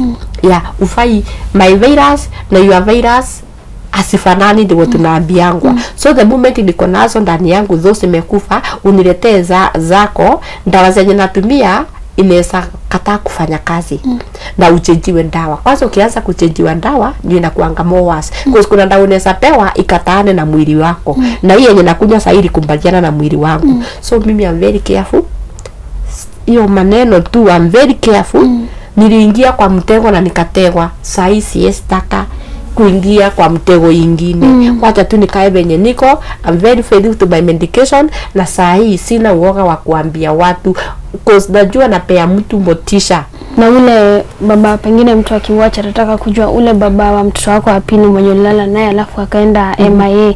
Uliwahi ongea naye tena? Ulijua kama ni maambukizi? Nilikuja kuongea na yeye na since nilikuja kuongea naye because I think nimeongea na yeye saa hii nimekaa like 3 years kama sija communicate na yeye because nasikangwa tu na tushinda tu. I call nimwambie wewe unajua mtoto wako bra ndio alikataa kunisaidia. Yeah, so like 3 years jongea na yeye, but kama ingekuwa hivyo angekuwa maybe ameniambia, na nikimwangalia he is very much helped. Okay. Yeah. Sawa Judy, asante sana kwa kutupatia time yako na kutupea story yako hapa. Na jua mwenye anaangalia amelearn kitu, hata mimi nimelearn na imenishtua sana eti naweza kuwa natemia na mtu ako na HIV. Atende testing alafu inaambia kwa negative, nakwambia itakwambia so what I can say sahi ni mtu abstain exactly to an health sake, just abstain. Kana patina wako sababu utajua tukipatana kule tumeendea ndawa aki uwezi elewa. Kuna shosho, kuna msichana mdogo, kuna mbaba hapa kuna suti, uwezi jua. Ndio utajua by the way uyaamini. Kwa hivyo tukitembea kwa barabara uwezi jua. Na nimekwambia mimi sasa nipate boyfriend aniambie si twende tupime, nasemanga yes we can. Niwape namba yangu yenye you can reach me with, maybe for help, maybe ungependa tuongee na wewe ni kukonsole, cause sahi I think I'm good on that side. Naweza kuambia usipitie hapa, pitia hapa. So ukitaka kunifikia 0722 691 783. Alafu you can just support me. Niko pale TikTok, niko pale FB, niko pale Instagram, na njiita Kirinyaga Finest. Just come and support me there. You can come and follow me. Una like what I'm doing, and I know you can just take me somewhere. So for anything, support, what, reach me through that number. Thank you. Sawa sawa, wakikutafuta na hiyo si watakupata. Na sisi tutashukuru pia kuona umesaidika na umeendelea kuelimisha wengine. Sawa? Asante sana. Karibu. And to you, our viewer, thank you for sticking with us up to this point of today's episode. As usual, remember that our today's guest number will be on your screen and also on the pinned comment below. Reach out to her for any advice or any kind of assistance that you could be having. Until next time, my name is Njeri Mercy. Just keep it Tuko. Wacha Tuko abstain.